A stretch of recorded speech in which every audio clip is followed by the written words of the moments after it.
You can see these large footprints embedded into the carpet, creeping along the wall ninja style. She raised her arms up over her head and started to come towards me. And she had her mouth open like she was screaming. I hear my sister on the top bunk say, "Ashley," you could see pieces of her hair being twirled in thin air. But then all of a sudden, the green orb comes towards our truck, then it shoots out over the mountains into outer space. It is gone. So that is my ghost story.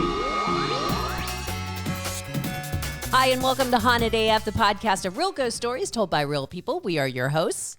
I'm Julie Fisk. And I'm Rebecca Black. Girl, this is not going to go well today. Oh my goodness. I just kept Rebecca on the phone for like a full 15 minutes complaining because my kitten shit the bed again today. Which I'm here to listen to you. I welcome all kitty shitting stories, and I'm so sorry that that's happening to you. This really shouldn't blow me out of the water the way it has, because our kitten has litter box confusion. I call her a kitten. She's 7 months old now. She's not a baby. She should be pooping on her own and not in the bed. She should, and sometimes she's good, but if there's a soft, fuzzy blanket on our bed, she cannot wait to shit on it. And it is blowing my freaking mind, because somehow she always finds that it's like she's storing poop just for that moment. Well, I bet it feels really good on her booty. It's probably like she's just really just rubbing it all in at that point. Given a chance, I think I would on a really soft blanket in the middle of a bed too. If we had the choice. All right. Yeah. Well, coming up, we've got a classic ghost story about the death coach out of the UK. Ooh. And we also have some excellent prison ghost stories. Plus, we have some haunted vacation ideas for you that might bring you face to face with Bigfoot. I mean, that, or he'll just throw some logs at you. So you never know. True story. I actually had this thought of a Bigfoot with a giant stick shaking it. Like, get out of my forest. Yes, that's what he's doing. Quick reminder, hauntedafpodcast.com. That's where we're going to put all the companion blogs. Everything that we talk about on the show, on the podcast, is all there, hauntedaf.com. Please follow us on social media as well. Facebook, Twitter, Instagram, YouTube, even TikTok. We got all the goods right there for you. Don't forget, we are now posting full episodes on YouTube with all of our photos and videos, all the evidence. And if you want to find the pictures from this episode, you'll go to episode 10, season 5 at hauntedaf.com. We need to send big love to our new patrons, Kirsten Williams, Fifth Element, and Amy Crawling. By the way, season 5 of Haunted AF is going to wrap at the end of this month, April, but we will keep posting new content on our Patreon page. So this is a great time to become a patron. It's only $5 a month, and you can get caught up on all of the stories and interviews that we have there already. So let's get started today with Britney, who says, quote, "Sorry for all the background noise. A husband, 2 kids, 2 cats, and 2 dogs, and not one of them knows how to shut the fuck up for a minute." Hashtag blessed. Oh my God, I love her. Hi, y'all. Just kidding. I don't have an accent. So I have had experiences since I can remember. When I was about maybe 7 years old, I used to sleep in the living room with my dad. My dad slept on the couch because he had a bad back, and I slept on the floor underneath the couch because I was terrified to sleep in my own bedroom. One night I was sleeping on the floor and I woke up, and I look up and I see my dad, but he's kind of blue, a little glowy, and he's peeking around the corner at me. So I look up and I realize, oh shit, I'm in the living room alone. I have to get the out of here because it's scary. So I get up and I run to my dad, who's now walking down the hallway, and at the end of the hallway is my parents' bedroom. So I follow him. I'm calling his name. He's not paying attention to me, which is scaring me even more. So finally we get into my mom's room and I'm like, "Dad, Dad." And I look and he is not there. It's my mom and my baby brother, and my little brain could literally not comprehend what was going on. So I wake my mom up, I'm terrified, and she takes me out to the living room, and we look, and my dad is sleeping on the couch. It was very scary. I still talk about it. My parents don't believe me, but it happened, and It literally scared the shit out of me. Bye. Bye, Britney. So when you say it literally scared the shit out of you, is this like a literal, do you need a soft blanket in the middle of the bed, situation? Yeah. I'm like, I was wondering, do we ask for proof on that? Like, do we have her send in the photos? I don't know. Actually, Britney is still kind of new to the podcast. I think she's still in season 1, and she said, "Are you still taking sketches?" I know. Oh my God, yay! Okay, and I haven't sent this to you. You're going to die when you see Britney's sketch of her blue dad walking down the hallway. Again, hauntedaf.com, episode 10, season 5. Go look at this picture because it's adorable. Or if you're watching on YouTube, just peek over here right now. I love this picture. Okay, and so this next story comes from Chris. So hi, my name is Chris. I'm from Arlington, Texas. So yes, I'm a local to Julie and a fan. I grew up listening to The Edge. I'd like to preface this note by saying I consider myself a man of science. I am a skeptic. I require a good deal of empirical evidence. None of that exists in these stories. But I want to talk about my house.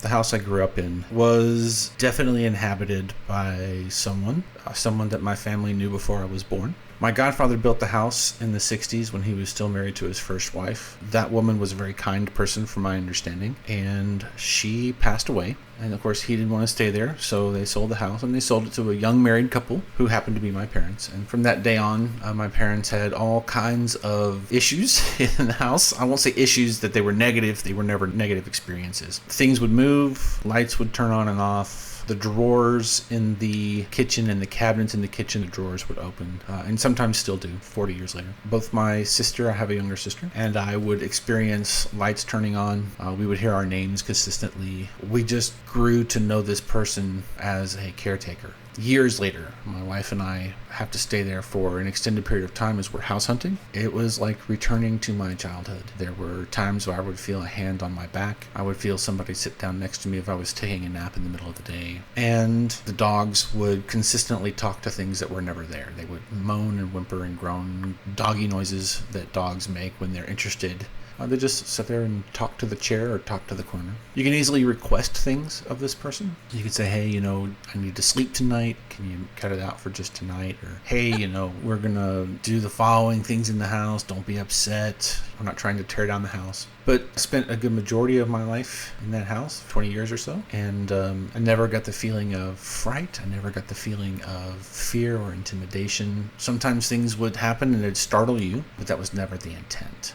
I never felt anything other than love and nurturement from this person. And I still think of her fondly, even though I've never met her in person.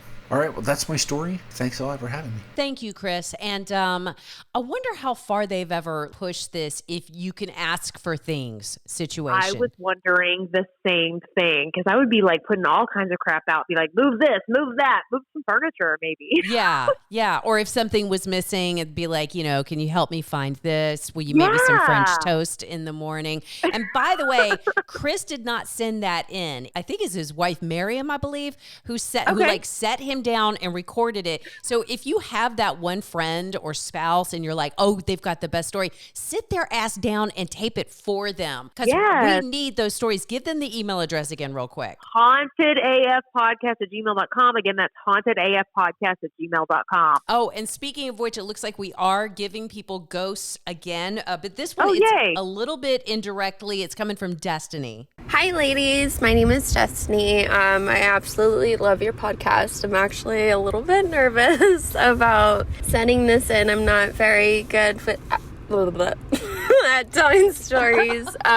Basically, I've been listening to your podcast all day, every day at work. It really gets me through. And on last Thursday, I decided to listen to it at home. And then I heard you guys talking about TikTok. So I looked up haunted TikTok and I showed my boyfriend something. And he says he's not about that kind of stuff, but I think he just gets scared and he doesn't want to even try to think about it. So the following day when I get home from work, he's at home with our daughter Lucy, who's 7 months old, and he ends up saying like, hey, no more of that haunted shit that you listen to. And I'm like, what are you talking about? And he was just like, bro, I've saw something this morning, and I was just like, what'd you see? And I was getting so excited, and I was like, oh, tell me what. And he said, because you can see into our bathroom, you can see the sink from the living room, and he said that he heard something, and basically in our bathroom sink, we had water filled up because Lucy's clothes were soaking. She'll blow out, poor girl. Her clothes were soaking, and he said somebody was playing with the water. And when he looked into the bathroom, he saw a dark figure right in front of the sink. By this time, I'm fucking excited, and I'm scared, and it's just thrilling. And I was like, oh my God.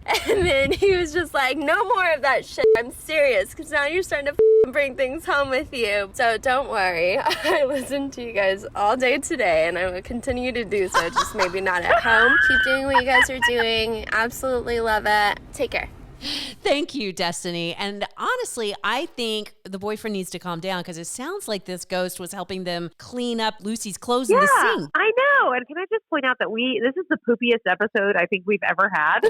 It is very poop intensive. And then on top of that, I was just going to suggest maybe they should all become Patreon people and pay the $5 per month. And I'm told that it won't haunt you. Oh my gosh. That's a great idea. It isn't true, by the way, but it's not, but we're going to try, right? Let's do that. $5 a month, and you won't be haunted by No haunted.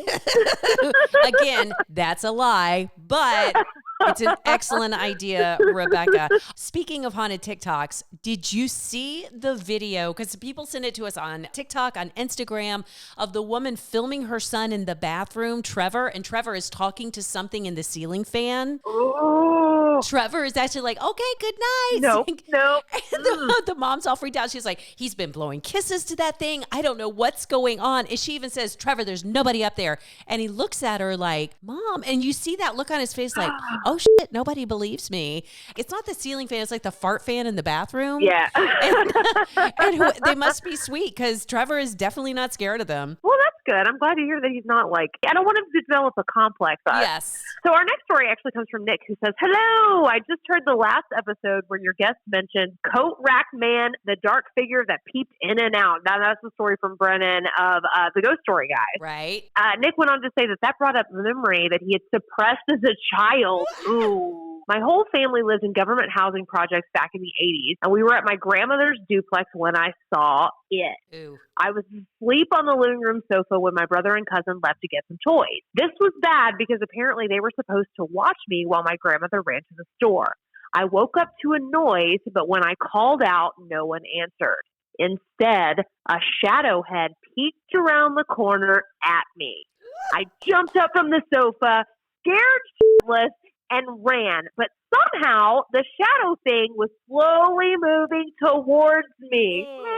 Remember, all of this was happening during the day. Which makes it scarier for some reason. No kidding. Oh, he said, I ran to a large window and started banging on it, all the while watching the shadow thing moving closer and closer. My brother and cousin were walking back, smiling, until they saw me crying and pounding on the window. They opened the door, and when I turned back, the shadow was gone. I made them walk all around the duplex with me, but of course, nothing was there. Again, I think the shadow person was like babysitting. You know, the best part about ghost babysitting is that it's free. You don't have to pay for it. Well, are they taking things and we just don't know it? Okay, so this next story comes from Pi. Hello, Governor. Hi, Julie and Rebecca. This is Pi from the UK. This story is my grandmother's story, and it came from her great aunt Alice. Alice lived in a very, very small village in Wales at the turn of the last century. This village consisted of about a dozen little cottages just dotted along one road. And this road was edged with very high hedges, which is common in the UK. And these hedges were about 6 to 7 foot tall. Alice's family lived in a cottage at the end of the village, just on the bend in the road. And they could see pretty much everyone that came in and out. One winter, Alice and her siblings were in their bedroom watching snow come down. The snow was very heavy, like goose feathers, and they were wondering if they would be snowed in. And as they chatted excitedly, they were aware of 2 pinpricks of light moving along the road towards them. It became apparent that this was a carriage moving towards the village, and the 2 little pinpricks of lights were the carriage lanterns. As it came along, they were all surprised to see that it was moving at the same height as the hedges, at around about 6 or 7 feet. So they just assumed that this must be because of the heavy snowfall and that the snow had drifted, which is something that was quite common. As they watched, the carriage swept past them, drawn by 2 horses, and they could see the driver hunched in the front seat. The carriage moved past and then seemed to come to a standstill at a row of smaller cottages. The next morning, they woke up quite excited, made their way downstairs, and they were very surprised to see that the snow wasn't deep at all. And they wondered if the snow had melted, because the snow they'd seen last night must have been 6 or 7 feet, because they saw the carriage passing along at the same level as the hedgerows. As they sat down to breakfast, wondering noisily what had happened to the snow, there was a knock at the front door, and they could hear their mother chatting to somebody that they presumed was a neighbour. The mother came in and said to the grandmother that the elderly lady that lived at a row of cottages had just passed away in the night. The grandmother had heard the children talking about the carriage that they saw, and she sucked breath in through her teeth, as grannies do, crossed herself, and then muttered in Welsh that the children had seen the death carriage, and that the death carriage had come along to collect the elderly lady. Okay, a couple of things. That should be a movie. Okay, wait. Have you seen the movie Darby O'Gill and the Little People? No. Okay, this is an old Sean Connery. Yeah, it is a Disney movie that Sean Connery was in when he's like a young man. There's a scene where the death carriage comes and takes this old man away. Okay, I'll post a link to it. I thought about playing part of it in the podcast, but it's Disney, and I thought that they might like track us down and kill us. Oh, totally. Yeah, they will. It is, but even though it's older than dirt, it's still chilling. You know, it's still beautiful. Speaking of which, how wonderful is her voice? Oh my gosh, I was pleasantly surprised when she was like, "Hello, governor." I was like, yes! Like, my day's made. So this next one comes from Diane, and she says, when I was younger and fresh out of college, I found a 1-bedroom condo in West Fort Worth. Each night, I would check the doors and the windows before going to bed because it was always so quiet. One night, I heard footsteps on the carpet. They would be at a normal pace, then they'd go really, really fast, and then they'd stop. I got up and I checked the doors, I checked the windows, but no one was there. The mystery continued every single night, and I even mentioned this to my coworkers. Was my new place haunted? Then, one night, while lying in the dark, I once again heard those footsteps in the carpet. They would be at a normal pace, then they would be really, really fast, and then they would suddenly stop entirely. That's when I realized I was hearing the sound of my own eyelashes scraping the pillowcase. April Fool's from Diane. Wait a minute. Does that mean that it didn't? Oh, because this episode is dropping on April Fool's Day. Oh my gosh! So did this really happen to her? I wonder. I don't know. Have you ever done that though? Like when you're laying in bed and you hear that wheeze, you're like wheezing while you're breathing and you're like, what was that? Or like you have a flapper in your nose or something. Yes. And I'm like, that is the most annoying sound on earth. I don't ever want to wish really bad things upon my enemies, but I do wish them the nasally noise whistle. Yeah. Because it's annoying, right? Dead Pet of the Week. Again, before we do the Dead Pet of the Week, please send us your Dead Pet of the Week theme songs. That's hauntedafpodcast@gmail.com. First, we have to say thanks to Liz for sending a story about Gremlin. That's her beloved kitty cat who disappeared one night, as they tend to, but she was crying about him, missing him terribly, and then she felt him on her legs, and she was like, Gremlin, you're home. And she looked down, and he was not there. Poor baby. Oh, and we also got these fantastic pictures from Ashley. She says, I wanted to share these photos of my daughter and a lost puppy that showed up at our house years ago.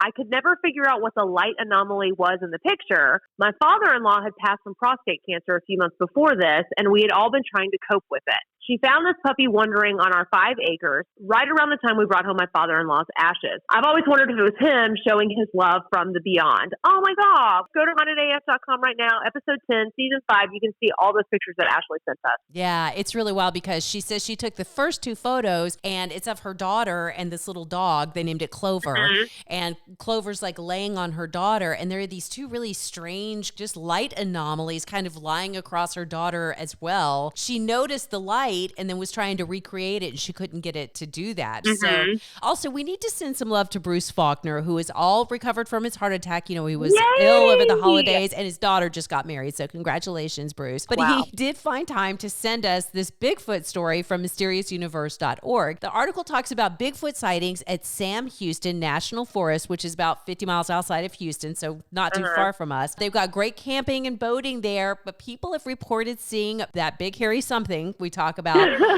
up to 40 times a year. So they've even posted Bigfoot warning signs out there. Wes Germer, real ones? Like from the government? Yes, like don't feed the Bigfoot signs. Oh, God. This guy named Wes Germer, who hosts the Bigfoot Chronicles podcast, claims that he's had logs thrown at him by Bigfoot on 3 separate occasions. What? But he's not the only person to make such claims, because you're like, wait, he hosts a Bigfoot podcast and Bigfoot's... Oh, okay.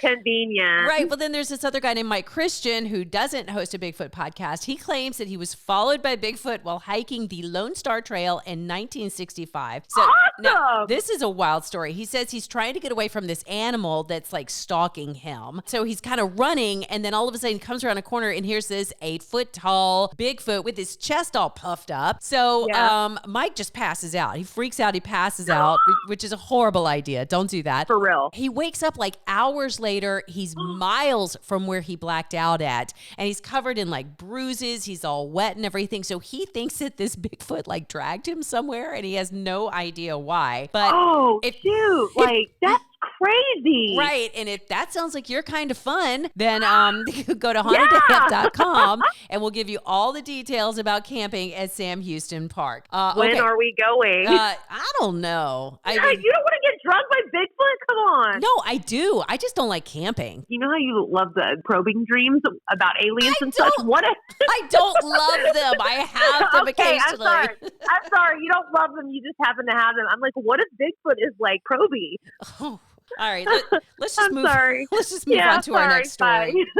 My name is Jessica Steinacker. I'm from Fort Wayne, Indiana, and this is my ghost story. When I was like 3 or 4, I got up in the middle of the night to get a drink of water, and I was being followed by a grocery bag. Yeah, it sounds crazy, but literally floated in the air, like eye level with my little 3-4-year-old self. So I ran crying to my bedroom, threw the blanket over my head, told my mom about it in the morning because the bag was in the middle of the floor. Like, it literally followed me to my bedroom. So then, fast forward to like when I was 19, I was on Skype with my friend, and my mom randomly would bring it up all the time because she thought it was just the funniest thing ever, that I was terrified of some grocery bag, and our little friendly ghost that we called Junior was messing with me. So I'm on Skype, it's like 2 a.m, and this random bag, I started hearing it come down the hallway, and I'm like, who's up at this time? And this bag comes around the chair, floats up to about the door handle. Then I hear this low, like, wolf growl, like an actual growl. It scared the living crap out of me, and my 19-year-old self slept at the end of my parents' bed that night. Yes, I'm not proud of it, but you gotta do what you gotta do when you're scared. Right. So then a few months later, I have my twin sister there,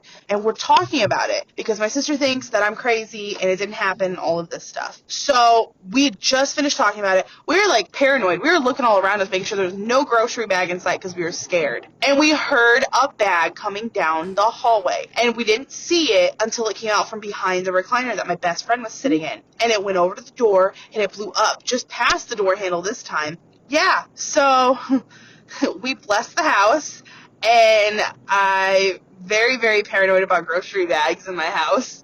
Thank you. Oh, yeah. What the Look, I'll be honest. A lot of these stories don't scare me anymore because we hear so much of them. Right, you know? of course. This would scare the shit out of me. Just something that random that doesn't make a bit of damn sense, you know? No, and for it to happen more than once, like, that's not a random occurrence. It can't be, right? And the idea of hearing it come down the hallway. Yeah, making, like, the crinkly sound. Yes, because you would be like, that's not a damn bag. Is that a shopping bag? I'm laughing, but I'm legitimately scared at the same time. Yeah, she needs reusable bags. Yes.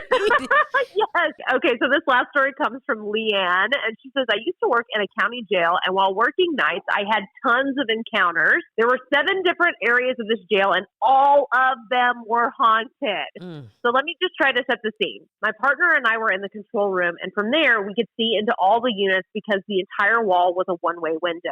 Have you seen, what is that movie? El Royale with Chris Hemsworth? Oh, no, I haven't. But I was thinking Cabin in the Woods. Okay, yeah. Oh my God, that's exactly like Cabin in the Woods. Yeah, where it's like there's a whole wall of cells. You can see the entire, like, where everyone is at any given moment. Right. I asked Leanne, do you have pictures? And she was like, no, it's a prison, dumbass. Why do you think they're going to let me have pictures? Yeah, that's a good point. You're probably not gonna. Yeah. Anyways, because this particular area held the mentally unstable and high-risk inmates, so they were alone in their cells at all times. In the middle of the night, we got a buzz from one of the cells. We answered, and the girl was yelling, "Let me out! It's gonna get me! Something is in here with me!" We assured her she was okay and that she was alone in the cell, and then ended the interaction. A few minutes later, same thing happened. She screamed that something was in there with her and that it was trying to get her. We again assured her that she was fine. No one's in there with her because we have control of the doors. Another 20 minutes go by and we got the same call. She's freaking out, but this time she says she's suicidal. So we went into her cell, escorted her to suicide watch.